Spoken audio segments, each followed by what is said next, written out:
જાલોદ તાલુકાનો માછનાળા જળાશય થયો ઓવરફ્લો। માછનાળા જળાશય ખાતે 24 કલાકમાં 10.63% પાણીની આવક થઈ। માછનાળા જળાશય ખાતે ગતરોજ 90.63% પાણીનો સંગ્રહ થયો અને આજે 100% પાણીનો સંગ્રહ થયો। Dam overflow. જાલોદ તાલુકામાં આવેલ જીવાદોરી સમાન માછનાળા જળાશય ઓવરફ્લો થયો। માછનાળા જળાશય ડેમની કુલ સપાટી 277.65 મીટર સાથે ડેમ છલોછલ થયો। ઉપરવાસમાં પડેલ વરસાદને લઈ માછનાળા જળાશય ડેમ ઓવરફ્લો થતા નીચાણવાળા 7 ગામોને એલર્ટ કરાયા। આજ રોજ માછનાળા ડેમ 100% ભરાતા ઓવરફ્લો થયેલ છે।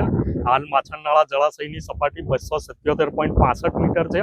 માછનાળા ડેમ ઓવરફ્લો થતા નીચાણવાળા 7 ગામોને એલર્ટ કરેલ છે। રિપોર્ટર મેહુલ કુમાર, નિસરતા, જાલોદ।